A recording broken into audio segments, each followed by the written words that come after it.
I don't think I ever struggled with talking about myself confidently. I think where my struggle was is I thought that people didn't take me seriously. We're so eager to talk about everyone else, and we will not bring ourselves to the table. We won't bring our values to the table. We won't even share what we're passionate about most of the time because it's so easy to focus on somebody else.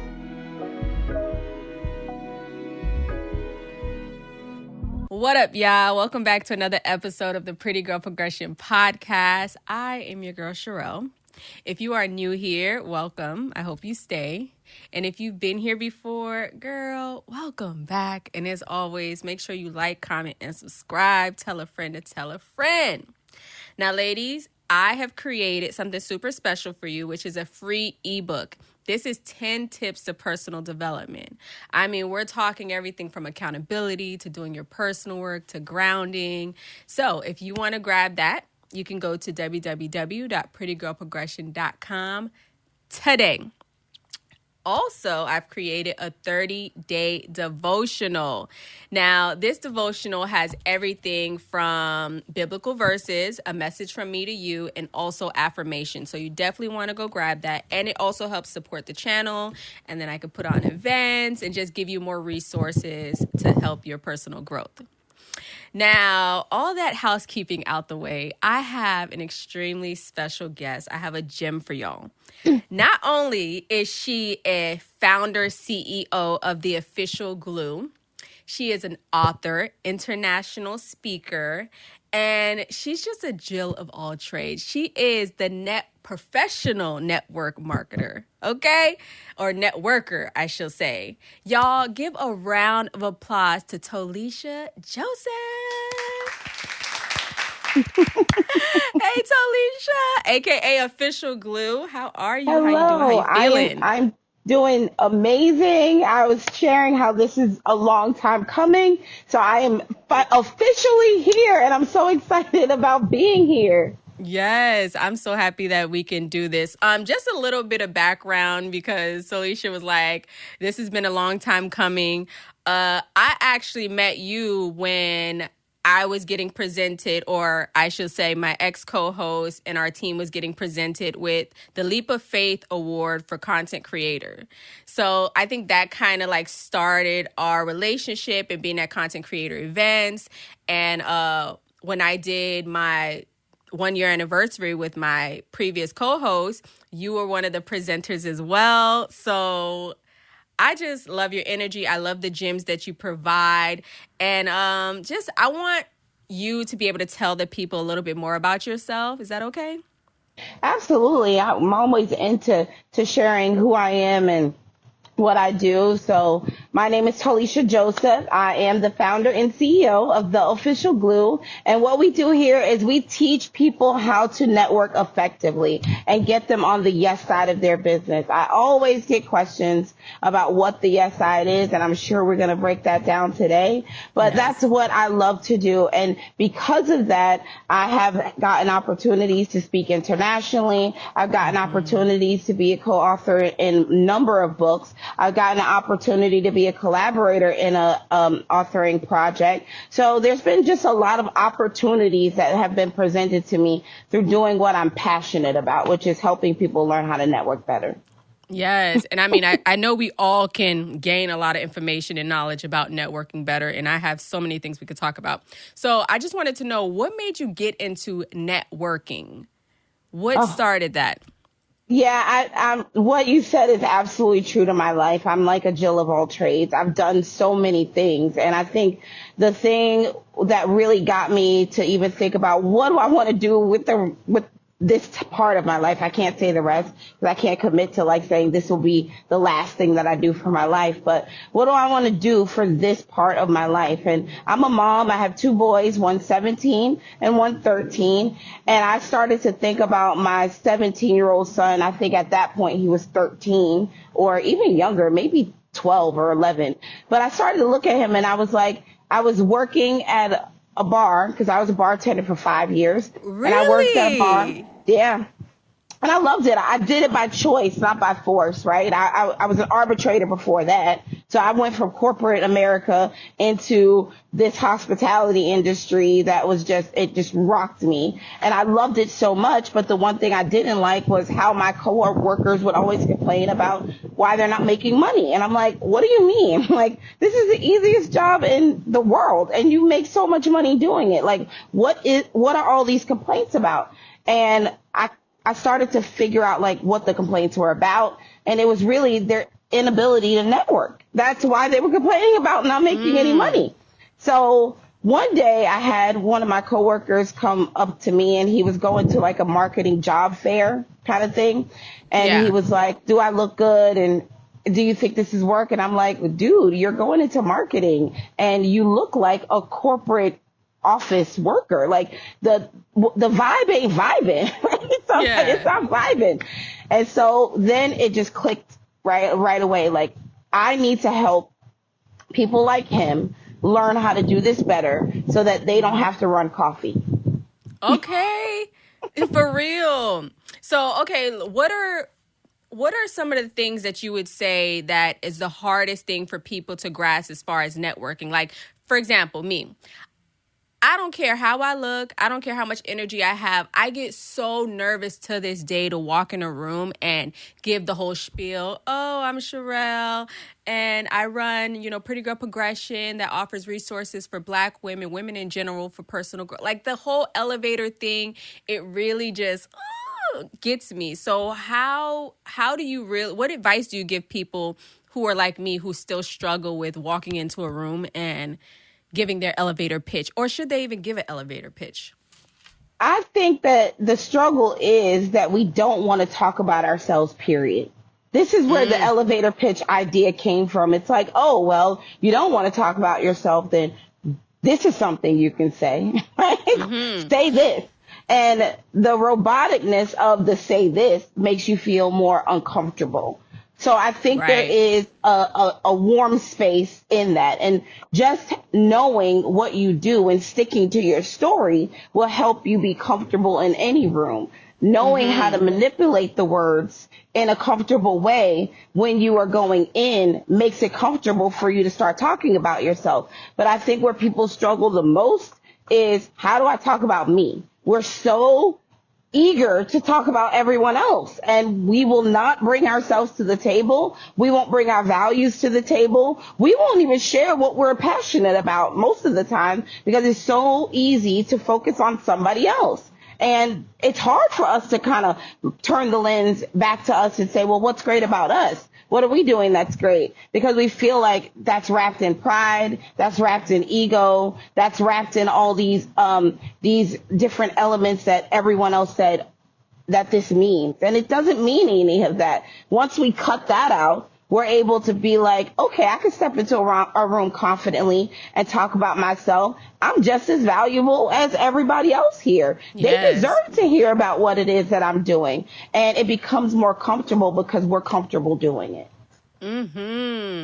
It's interesting because I started the podcast and I love hearing people's story. And so when you say that people are uncomfortable talking about themselves, I actually, during the podcast era of my life, I noticed that people love to just share,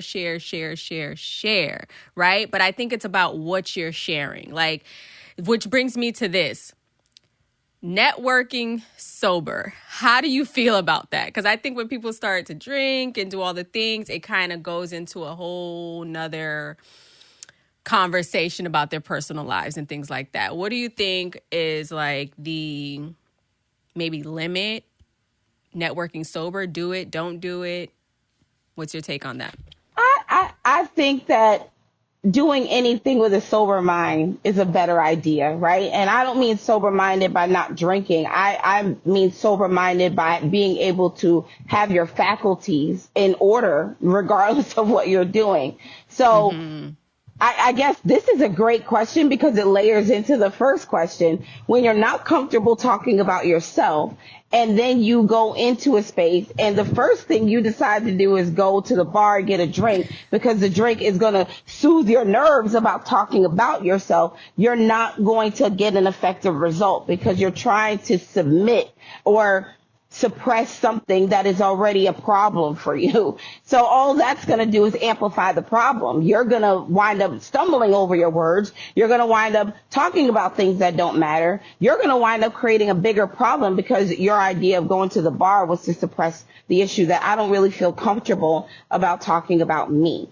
So I think if you are already comfortable talking about you and you decide that you want to just have a little drinky drink, then great, because all that's going to do is amplify your need to talk about yourself. You're going to amp it up, right? So I think we have to know how we come into spaces and what mindset we're in when we start before we go to the bar and start drinking. Yeah, absolutely. I'm kind of curious, like, growing up, did you ever have, or did you ever struggle with talking about yourself confidently? Because I know I definitely have. I didn't feel like I brought enough to the table or, what I was doing. I just haven't hit that strive in my career or business. So did you ever struggle with that, talking about yourself confidently growing up? I don't think I ever struggled with talking about myself confidently. I think where my struggle was is I thought that people didn't take me seriously. So there's another level to this where you go into a room and you're presenting confident, but you're really insecure. Right? You're presenting confident, but you are insecure because you feel like people aren't going to take you seriously. So now you over project and you push everything on everybody. And I'm guilty. I did that. I would get into a room and I would be the loudest. I would put myself in the face because I want people to take me seriously. So it's exposing an insecurity in me of, it's not that I'm not confident. It's just that you're not taking me seriously. So I need to make sure that you hear what I'm saying. I need to make sure that I tell you what I want to. I need to make sure, which is not attractive. It's just not attractive. So I think that I've never really struggled with speaking about myself confidently. I struggled about pacing myself confidently and positioning myself confidently. Yeah. Wow. I love that. Okay. So, you mentioned that you have 2 boys, you are a wife. How do you balance? Because as a networker, you have to be at so many events, I'm sure, or put yourself out there. You can't just stay in the house and, think everything's going to come to you. How do you balance family and getting out there and making sure your business thrives? I think this is so funny because we had a conversation about this yesterday on LinkedIn Audio, which is a great conversation. And I don't really think that it's about trying to balance things. I think it's about putting things in priority and organizing your life, having an organized system around how you are operating your life.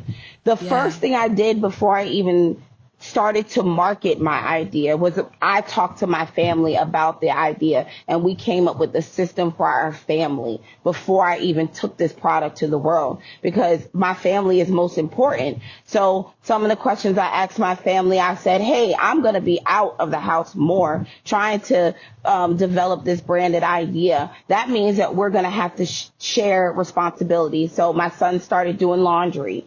They started to wash dishes.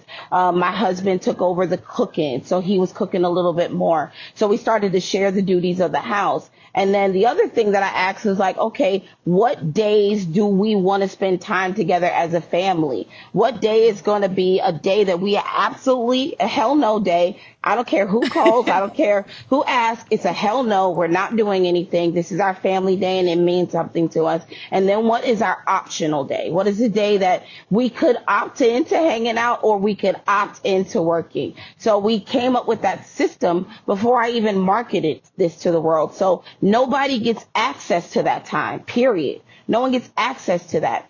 And then I started, I did what most of us do, which is come from 9 to 5 and create a 9 to 5, right? And I'm like, and then that was a short-lived idea. I'm like, I don't know if this 9 to 5 thing is working for me. So I started to really pay attention to myself and my body and recognize like, when am I the most energized? When do I actually want to talk to people? When do I want to be outside? When do I want to be energetic? Like, when does this feel good for me to even do it?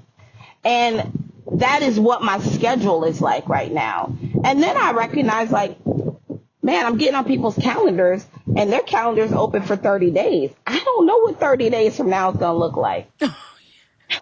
I cannot That's guarantee that true. my kids aren't going to want to sign up for something and then I'm now not available for the last half of the month. So I Yeah, started to create more organized boundaries. And we hear like create boundaries, but that's a big idea. I started to absolutely. really create boundaries that were very organized, like Yeah. boundaries around my schedule. It's 11 to 7. I work 11 to 7. I don't work on Sundays. Saturdays are a half Close day. like Chick-fil-A, okay? Yeah, no Sunday. Saturdays are a half day, 12 to 2. I take one call. I'll do one thing. Or I'll do one thing. It's either one call or one thing. I'm not doing all things on Saturdays. Yes. Saturdays like that. And what else? My calendar's only open for 2 weeks at a time. Yeah, I So, noticed that. Even yeah. scheduling this with you, like I was like, I can't see your calendar a month from now. You're like, yep, No. it's just this. You know what I mean? You let me know, but other than that, that's just this. Which I absolutely love that you stay organized, and I love that you set those boundaries. And and on top of it, you have a supportive family to be able to sit down and say, hey, this is what we need to do, or what does this look like for you guys? Because I'm going to be out of the house doing this, right?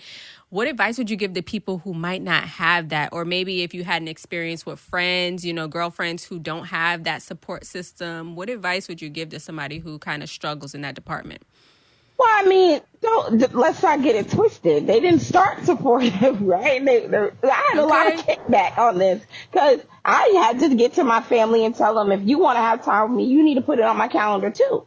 Like, Ooh, this is okay, not boss. exclusive, right? Because when we change what we're doing, we have to retrain people. Every time that you create a change in your life, you have to retrain your people in your life around how to operate within that change.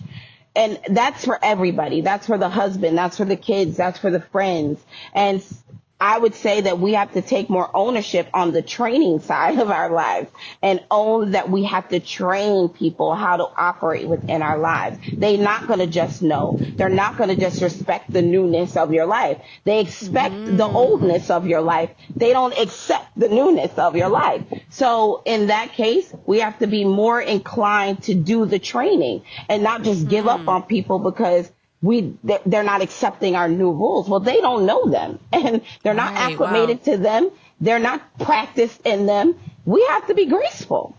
Wow. Ooh, y'all, I hope y'all open your ears at this point because, wow, you are giving me gems, okay? I love that you're retraining people in order to adapt to the new system. They don't know, so you have to show them. I'm actually curious about the highs and the lows in business with you, right? As an entrepreneur, obviously, it ain't the corporate 9 to 5. I get a paycheck. So, and a lot of people don't talk about the lows in the business, but they always celebrate the highs. What has the lows taught you within your business? I always say when I get asked this question that I'm extremely blessed because God has done something amazing for me and letting me experience this in a cushioned space before I got into the real playing field, right? Because remember I said I was a bartender, and in bartending, you're pretty much an independent contractor working with underneath an organization. I You run was. your own money. You are your own accountant. You are doing all of the money handling for yourself. And the other thing that we don't recognize in those fields is that they are seasonal fields. It's not like you're going to be bartending and making money all year long. That's not how it Right. works. There's like a pop where the money is popping, and then there is a pop where the money is like, it's fizzled out. You ain't getting none. There's like $25 nights. That happens, right? And so I think for me, taking that experience and using it as my training wheels, I have an understanding that there will be popping seasons and there will be dissolving seasons. So Yeah. preparing accordingly for that. Like my first year in bartending, what a mess. I made like $60,000 on a part-time gig. I was working like 25 hours a week. I ended the year with $60,000 and I'm like, where did all my money go? Like, I don't even know what this is. Like, it's summer and I'm broke. Like, what's going Yep. on? That because the money came fast. It was cash cow. and I was It spending it goes as fast as faster I was too. getting it, Mm-hmm. right?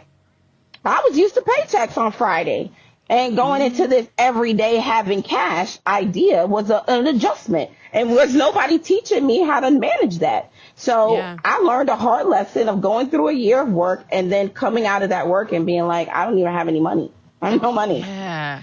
And I getting my used to tax bartend. I return get and being it. like, wait, the numbers the math ain't math in here. It don't make no For sense. sure. And so after that experience, that is when I recognized, like, oh, okay, I need to be more strategic about this. Even I Yeah. downloaded a calculator on my phone, so I would document every time what my tips were every night. I knew what my high days were, what my high earning days were, what my low earning Yeah. days were. When there were like a lot of breaks, this is when I would take my vacation, because I'm not going to work if I ain't getting paid. Like, I started to systemize this in a corporate way. So I think I don't really have those type of struggles in business, because I created the system before I had the business. Come on. It's like you've learned so much from your experience, and you've taken every experience and you've added into what you're doing right now. And I absolutely love that you recognize that and you take it for what it is. So that's so cool. And speaking of like your business, you are the branding queen. I don't care what nobody say. One thing you gonna do, Miss Tollisha, is brand yourself. I was like, oh man, when we do this episode, I'm so curious how, because you collaborate when you're doing a pod or anything with somebody. I'm like, how are you gonna have all my pinks and blues on your page? Because you're orange and blue, and I feel like in white, right? Yeah. Your branding is so perfect, honestly. What made you go so hard with your branding? Because some people kind of are just trying to figure out, what do I want my brands to be? What do I want the colors? What do I want the consistency to look like? What made you, number one, like really stick to that brand of colors and you use it anywhere and everywhere? Talk about the Well, importance of branding. Well, the one thing I will say is that when I started to develop like what my brand was going to be, I think people get it twisted and are like, "Oh, orange and blue are your favorite colors." No, they're not. No, they're not. They're not. They're not at all. Blue is my husband's favorite color. Yellow is mine, right? But Mm-hmm. one thing I wanted to do is, when I was working in the restaurant, my customers at that time would always come to me and be like, "Girl, you the glue. You just stick everything to make together. You make everything stick." Ooh, ooh, ooh, right? And so that was one of, oh, this is something I probably should brand, but I didn't have that idea. And then when I was growing up, my grandmother would tell us family, I grew up with like 13 people in a house, really. And the consensus there was like, y'all need to stick together. Y'all are the glue. And if y'all Oh, can't stick yes. together, y'all aren't going to go anywhere. You got to do it together. So glue kind of followed me through my life. That name, it was given to me. I didn't choose it. Come I just on want now. people to know that first. And then when I started to think about that, I'm like, well, let's go Elmer's. Let's just run with Elmer's glue, right? Let's orange and blue, Mm-hmm. Elmer's glue. That's it, right? It's a Yeah. simple thing. But then there was a time, because if you go all the way down, I was on the struggle bus just like everybody else. Like, I was on there hard. I know what to put on my post. And it was not because I was struggling, it was shame. If you really It want was to get shame. into it, it was like, they're not, no one's going to believe me. No one's going to take me seriously. I'm just saying I'm starting a business. What do I know? I don't know anything about business. So didn't want to promote the brand. Didn't want Ooh. to, because I was ashamed of my brand that I was creating. Mm-hmm. Wow. And then it just clicked to me one day: if I don't take it seriously, no one else is going to take it seriously. The same way that Target is red everywhere, the same way that Walmart is blue and yellow everywhere, the same way that Mac is black and white everywhere. Like, why can't my colors be everywhere? So I started to take it Absolutely. really seriously and say, my colors are going to be painting the world. I'm painting this world orange and blue. They're going to be everywhere. When you see me, you're going to see it. because Yes. we are not two different organisms. I am it and it is me, and we are Come going to do it together. on. We're not two different organisms. I am the creator of this. I'm the brand, the brains behind the brand. And if I can't believe that I believe in my brand, no one else is going to believe that I believe in my brand. So I go hard for my brand. I go hard for my brand. My brand is important to me. Come on. Okay, first of all, you said a lot, and let me scale back because I can feel myself getting excited. And when I get excited, it just starts to take over. First and foremost, I got to give a huge shout out to, is it The Godly World? The Godly World? Well, West the Tech, he has a cousin who is phenomenal at branding, right? And I remember having the conversation of, Pretty Girl Progression was its own little page. And then you have Sherelle's page. Godly Wood Girl is the name. Godly Wood Girl, shout out to her, Steph, because she is like the brand master as well. But basically, I had Pretty Girl Progression page on Instagram. And then I also had my Sherelle. And West of Tech was saying, like, these aren't two different people. It's you. Like, you need to kind of like lay a little off of the PGP page and stay focused on your person, because you are PGP. It's not two separate entities. Like, and I love that you said that, because I've struggled that for a while. I'm like, okay, I have the support on my regular page, but I'm struggling right now with getting my numbers up on my PGP page. So now I'm transferring all that energy to my personal page. I don't notice that you have two separate pages. Yeah. I don't. Yeah. And that's because what I believe for my brand is what I believe as a person. I believe the things that I present from my brand. They're not two different things. You're getting my beliefs. When you get in touch with my brand, you're getting in touch with my values. You're getting in touch with my core systems. You're getting in touch with how I operate. It's not going to be different. There is no difference for me. I do think that there will be a point as my brand grows that my brand grows out of me.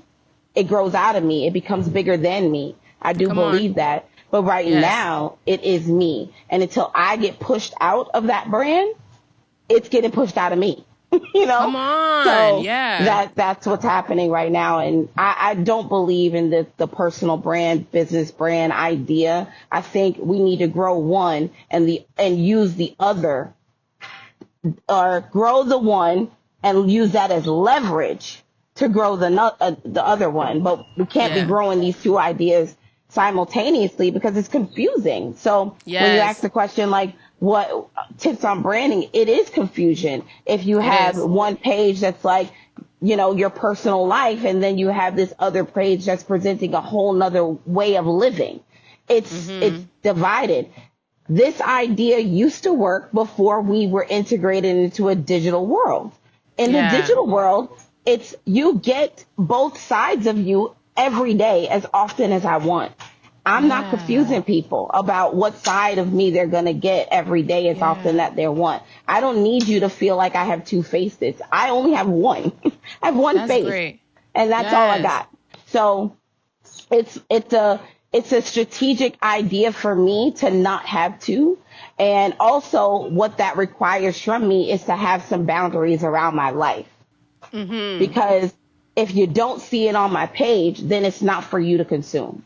Absolutely. Absolutely. I'm a big believer in that. So I'm curious, first of all, the faith that you have to have in order to step out and build your own business. I believe you are a believer and you know exactly what you want and how it looks, but there's also this force that's within you that's like pushing you, right? The faith. Let's talk about faith some. You mentioned your grandmother, and I love talking about the elders and everything. So what was it like growing up and like having this faith within you? Or did you grow that as you got older? Did you have somebody that you looked up to that like instilled this like God body faith within you? Because it's all over you. It's all over you when you speak, when you move. So let's talk about faith some. Where did you get this from? Like where? I think that The truth is, for a long time, I probably was running away from it. Mm. And so my grandmother was a traditional Bible woman. I think she had a lot of faith, but the way she imparted it in us is traditional Bible principles, right? I Mm-hmm. grew up in a house where we like recited the Lord's Prayer every night. Like every night. Mm-hmm. We go to bed and that was the prayer. No one ever explained what the prayer meant. We just needed to do that. We had Right. to know 23rd Psalm because we just needed to know it. No one ever broke it down and told us the meanings of it. We just had to know it. And I think by the time I got to like 13, I kind of just rebelled from the whole idea. I remember my sister going and getting baptized, and I was like, I'm never doing that. Like, count me out. Mm-hmm. We are not doing that. Y'all ain't dunking me under no water and bringing me back up and talking about I'm new. I like where I'm at, right? Like, we're not Mm-hmm. doing that. But I also, as life progressed, my mom got very ill, and I remember like surrendering to God at that point, but not really surrendering to God, just doing these blanket prayers of like, if you please help heal my mama, I will be good. I'll be better. I will do Mm-hmm. right. I think I made a covenant with him that day, but I didn't completely surrender to him that day. Yes, I understand. I understand. And Wow. so I think the complete surrender happened for me um, in a hardship. I was going through a really hard time in my life, in my relationship, and I then decided that I can't do this. Like I'm too broken. I can't do this, and I don't even know how I'm going to get out of this or get in it. I don't know what's going on, but I can't Mm-hmm. do this. Like if I keep trying, I'm gonna die. Like Come on. I just Wow. can't do that. So I Mm-hmm. just had to give it over. I had to give it over. And what I've learned in the progression of this faith walk is that every day is a surrendering day. Like every day is a Every surrendering day. day. So, because every day we face new challenges, every day we have new problems, and every day we have to decide to give them over. Every day we have to Yes. wake up and say, you know what, whatever you want me to do, whatever challenge you're going to put in front of me, I know it's only for you that I'm going through these Yes. challenges.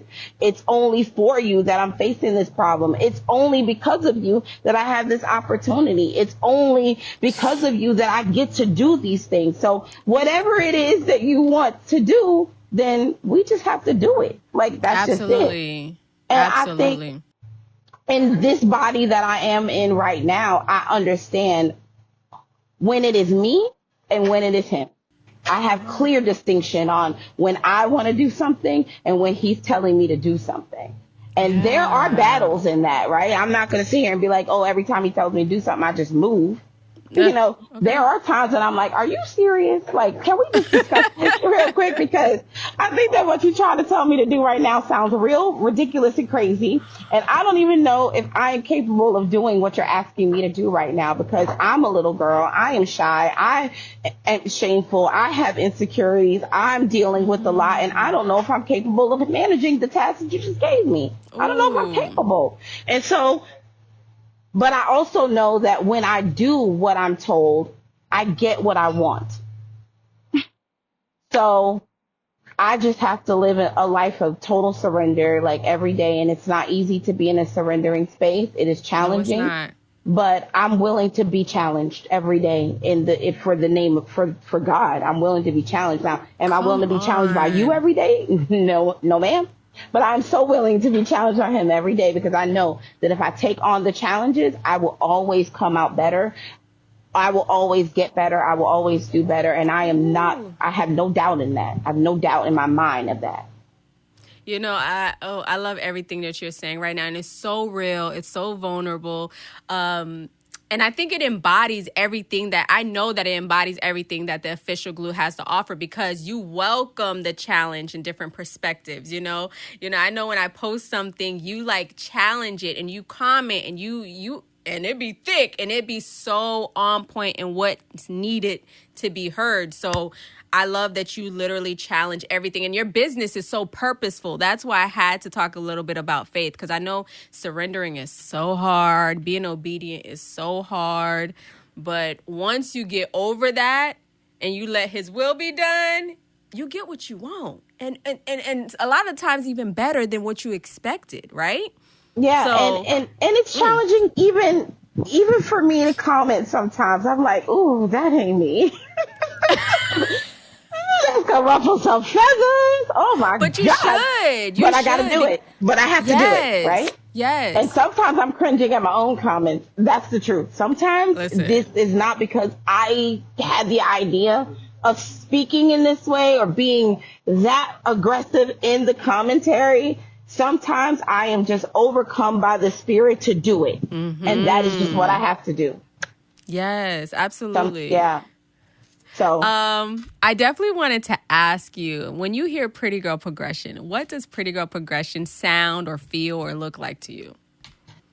I think it's such a cute name. I really do. And I think it Thank just gives you. us the right to be girls and not women all the time, right? And like, so we want to be boss babes and grown women this and grown women that. But I think from a girlish perspective, I think girls have opportunities to grow.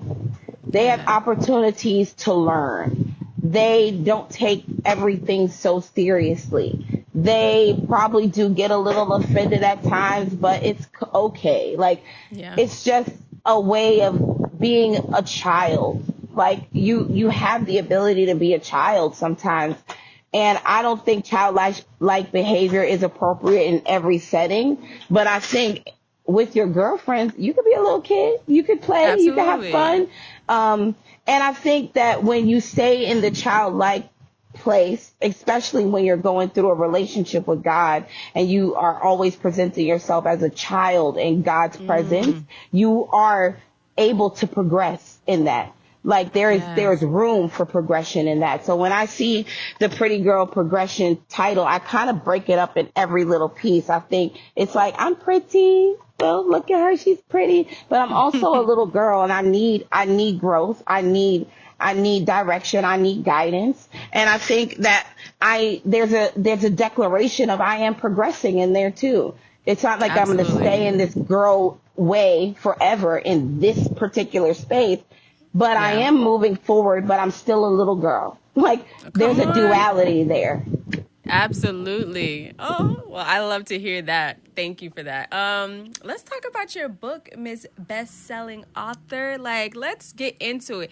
Tell the people what your book is all about and what made you start writing a book. That's a huge goal and a task for myself. So please.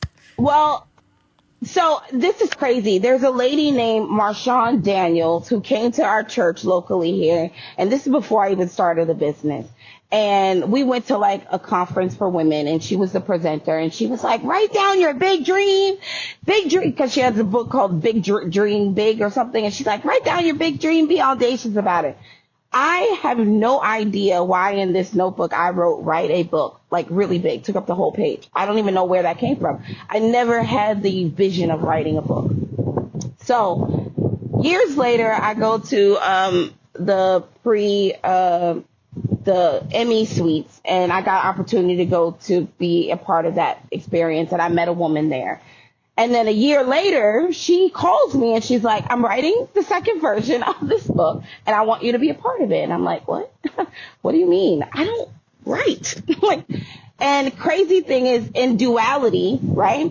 I was working on a co-authoring project with one of my clients. So we were in the process of finishing up her book.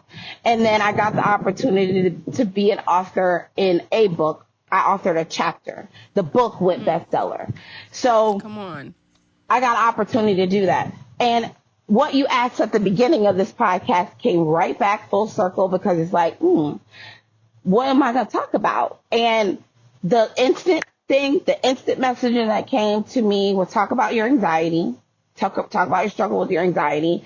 But instantly it was like, I didn't know from what perspective to go from. Like, is this a teaching? Like, if you have anxiety, here's what you can do. Or is this a sharing? And something compelled me to be like, this is more of a sharing space than a teaching space. So I want to kind of move away from being a teacher in any book Yes. project that I write. I don't want to be a teacher in the book. I want you to go through the experience and come out in your own learning and your own growth and taking away what Yeah. you need from these projects that I'm a part of.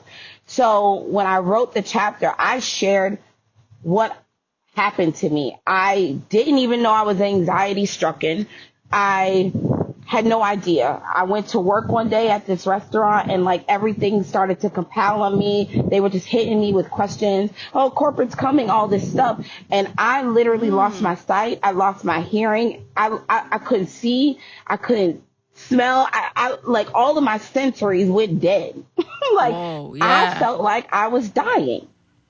And I called my dad and I was like, you have to come get me. And the response that I got from my manager at that time was like, oh, well, if you want to go home, you need to bring a doctor's note. And I'm like, I don't need to bring a doctor's note to you if I'm dying. Bruh. And I quit. I quit that day. I was like, I'm not coming back. I can't, because what that statement said to me is it's this job or you, and I choose the Right. job and I choose me. And I think Right. that was something that was so powerful because I chose myself. I chose to on, live yeah. in that space. So my chapter is all about my anxiety and how I use the glue principles to get through it, which is how I was guided through that, how I leveraged it to create new opportunities, how I gained a better understanding around my experience, and how I'm educating other people on how they can move through that. Yeah. You know, it reminds me of when I had a freaking panic attack working at Hooters. Because, y'all, the panic attacks are real. So I kind of feel like everything that you described is the same thing. Anxiety, panic attacks, like, and I remember sitting in the middle or standing in the middle of the floor, and I just was so overwhelmed. They wanted to call the ambulance, but I was like, child, call my sister. I'm not paying that $500 ambulance bill. Like, I need to go. But it just felt like everything was hitting me at once, you know? So let's even talk about like mental health, like making sure you're good and not sacrificing yourself for a job or, you know, running yourself ragged. You know, I'm sure you've had those experiences. Well, even as an entrepreneur, you know, what is mental health to you and what does that look like to overcome it on a daily, really? Yeah, I think that the glue principles, right? And these are like my core values of how I run my business. And when I started to think about what acronyms can I use, because I love acronyms, I'm just an acronym girl. And I really was like, okay, guidance, leverage, understanding, education. Those are the principles.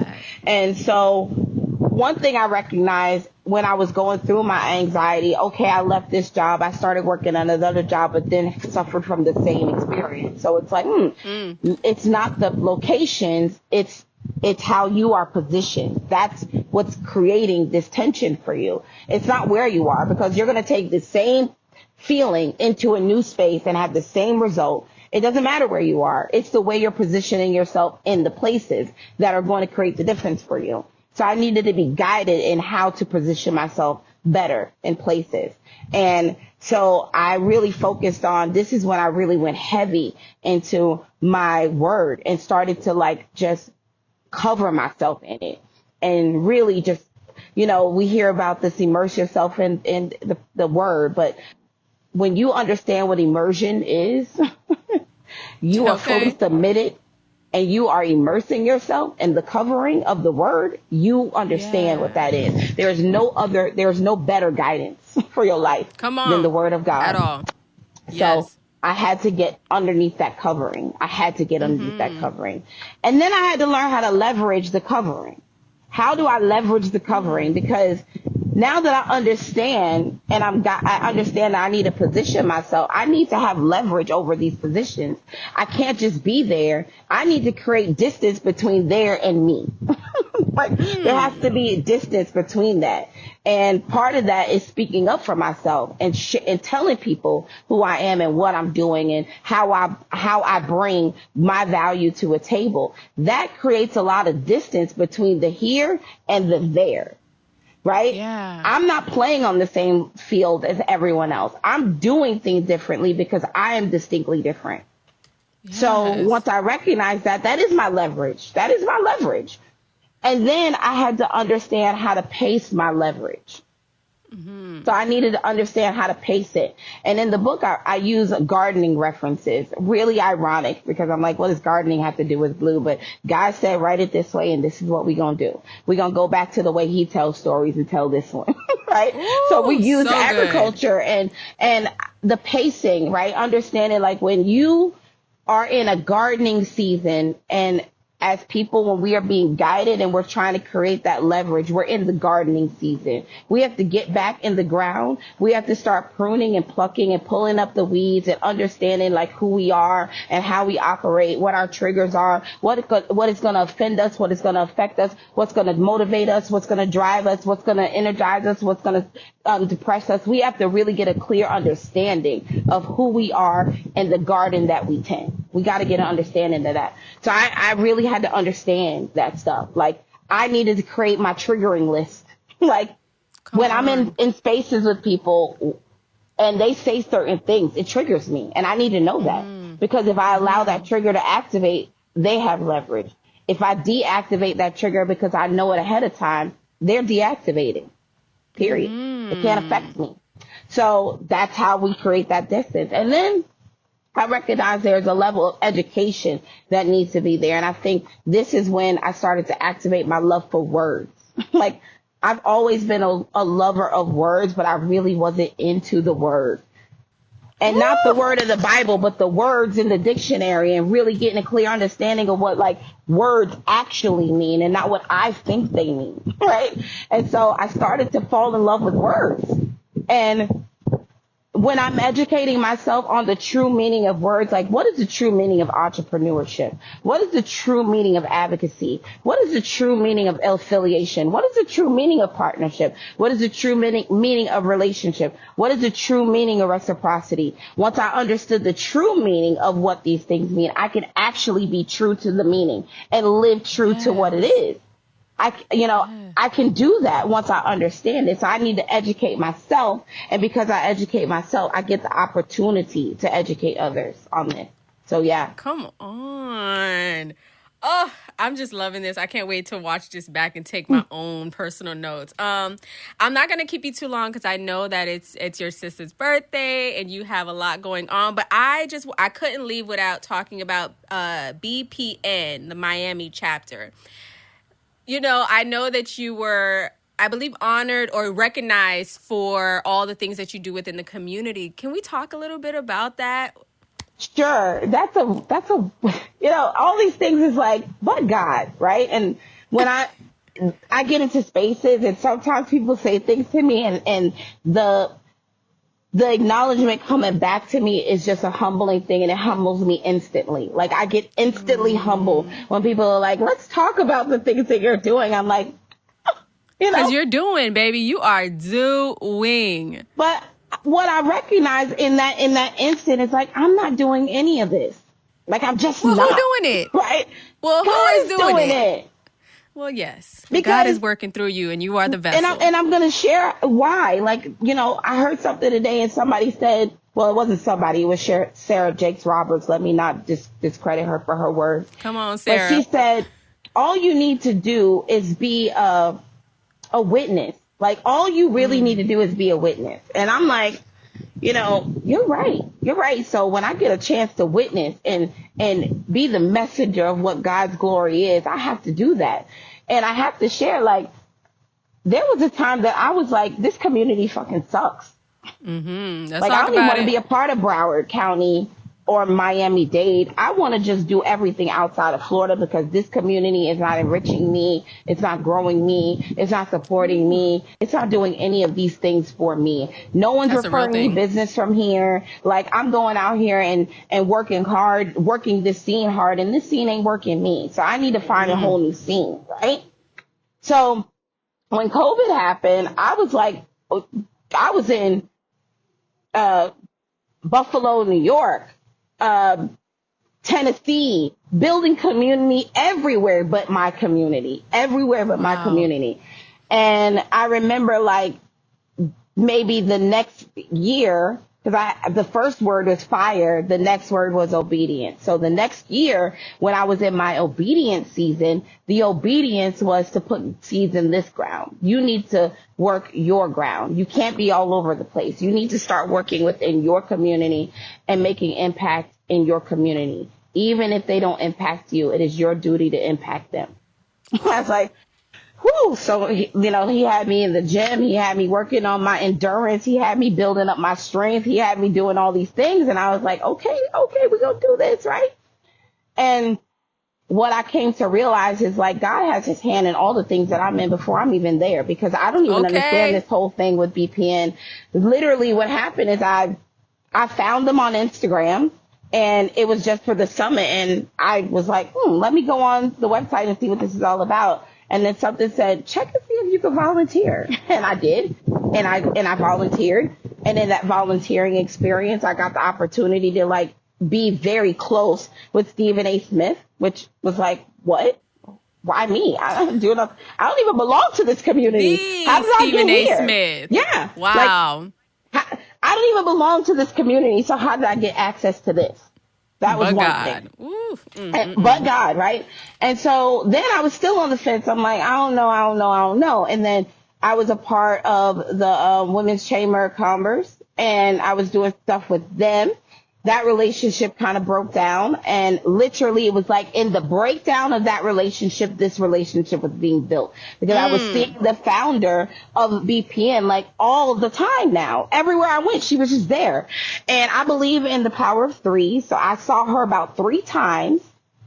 And on the 3rd time, I told her, I said, you know what? This is crazy because I don't even know who you are. I went to your conference. We had conversation, and I loved what you were saying. I just never pulled the trigger. But now I'm seeing you everywhere. And the fact that I'm seeing you everywhere means that I need to be closer to you. So I'm going to sign up. I'm going to sign up so I can be closer to you, period. That's what I said. Wow. So I went home and I signed up. And literally, I signed up in February. By March, I am the chapter, one of the chapter house leaders. So I'm the leader of the diplomats.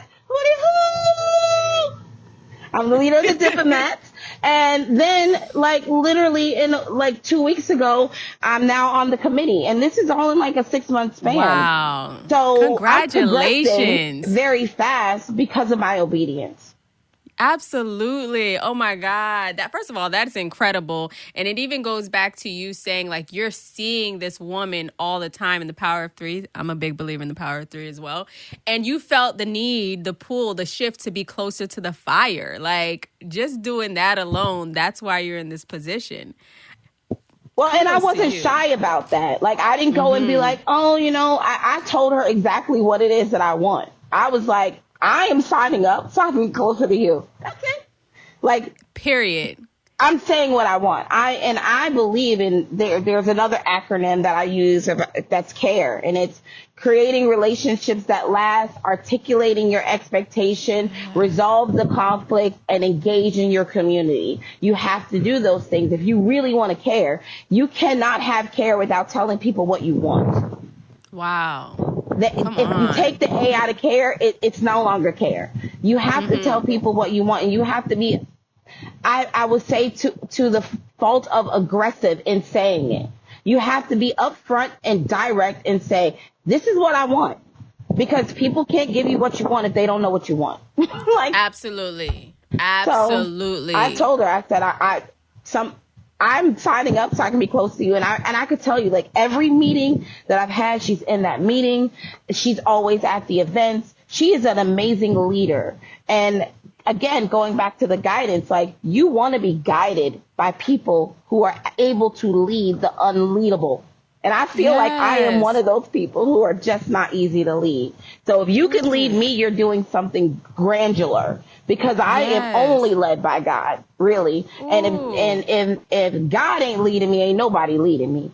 And so if he tells me to submit to somebody's leadership, it's because they're high standards. They have high standards. They have high values. They are highly valuable people. And I want to be close to that. So I want to be led by her. Absolutely. And I'm close to her, and she's available for her followers. She makes herself available to be in the community so that people can be led by her, which What's is her name? amazing. Kanasha Paul.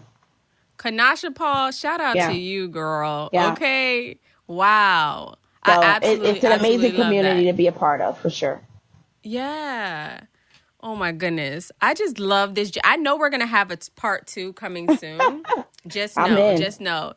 Is I'm there in. any last is there any last piece of advice you would leave our audience with? You know, it's a lot of women, and there's guys who watch us as well, but is there anything that you feel like is on your heart that you want to close with or say to the community of women?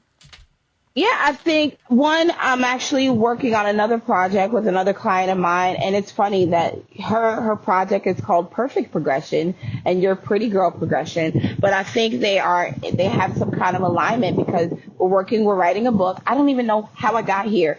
I said, God, I want to write a book, and he's like, no, you're going to help people write their books, and you're going to write many books. You're Ooh, not just come going on. to write one book. You're going to have your hand in many stories. So, And so it okay. is.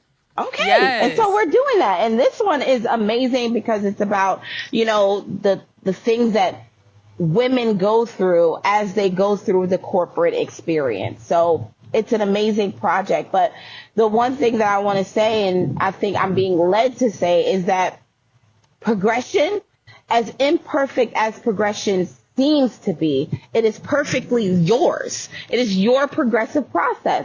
So we have to take time and be thankful that we're able to progress. And that every day is a new day, and every day we get another day to make a better impact. We get another day to do it over. We get another day to try again. We have to be thankful for these things. And I believe that part of being thankful is not to be in siloed gratitude, oh, I'm thankful for my house. I'm thankful for my podcast. I'm thankful for my people. You have to exude great gratitude. You have to share these things. You have to tell people why you're grateful for them. You have to tell the people who had a hand in the things that you have why you are grateful that their hand was in it. You have to be an external grateful person, not an internal gratitude person. So be grateful outside and have gratitude inside, but let it share that goodness. Because if you don't, you're depriving people of what they need to progress. Bars. Okay, bars. Tollisha, thank you so much for giving us all the gems and taking time out of your busy schedule. Where can people find your book and also just be able to support you on social or anything else that you have? We're also going to put the link in the description for it. Yeah, so everything that you need to know about me is living on Instagram or LinkedIn. I dabble a little bit in Facebook, but literally the places I play is LinkedIn or Instagram. And please check the links because the links have everything. Those links are I would say they are like your mama's best soup that she ever made in her whole life. Ooh, You come want to go on. there and you just gonna eat and eat and eat and eat and eat. You gonna get fat and full if you tap into my link. So tap in there. If you're hungry, eat. It's there. It's there. Eat. Yes. I absolutely love it. Thank you so much, y'all. Give a round of applause for Tollisha. Again, the official glue. Thank you for sitting down with me. I can't wait to... my prayer was that people get value from this episode with you, and I think you over-delivered. So thank you so much. And Well, to I my always lady... pray. My prayer is always that I become the vessel. Whatever I'm doing, literally, I take time before I get on any of these things that I ask God to edify my words, take over my mouth, take over my eyes, take over my hands, take over me so I can be the best product for you. I really do believe that. I ask him that every time. So some of these things that I said, I probably won't be able to repeat tomorrow because they just weren't me. It was like God said, share it. And I did. And I think when I show up in that space, I can guarantee that somebody's going to be changed. I can guarantee that someone's going to be impacted. I can guarantee that someone's life is going to shift a little bit because I was willing to let God do his work. Amen. Y'all, make sure you show love again in the comment section and just ask for her back. I'm going to have her back anyways, because there's so many things that you said that when I play this back, I'll be able to jot down and be like, oh, we're going to talk about this. And we're going to talk about that. We can go for days. So thank you again. And ladies, again, if you want to tap in, everything will be in the description.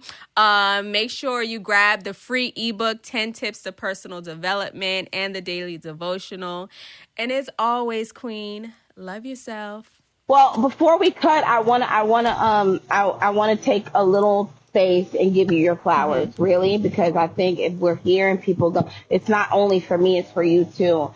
And I want to tell you that I've seen your progression. And I also want to say to you that relationships are hard, right? And the way that you have been dealing with all of that weight has been so graceful, really. It's been such a graceful thing. And it's hard to put everything on display all the time. It's hard to be a podcaster. It's hard to be a personality and have a personal life because everyone gets to say what they want to say about what's going on. So I think that you're doing a great job at your progression, and keep progressing because it's going to pay off. Thank you. Because we know it's been a little journey. You know, pettiness comes in, but I'm like, just relax. It's hard to separate. Gonna work out. It's hard. It's a hard thing. Yeah. Like, separation is hard, but I think when you do it with grace, it looks easy. Yeah, absolutely.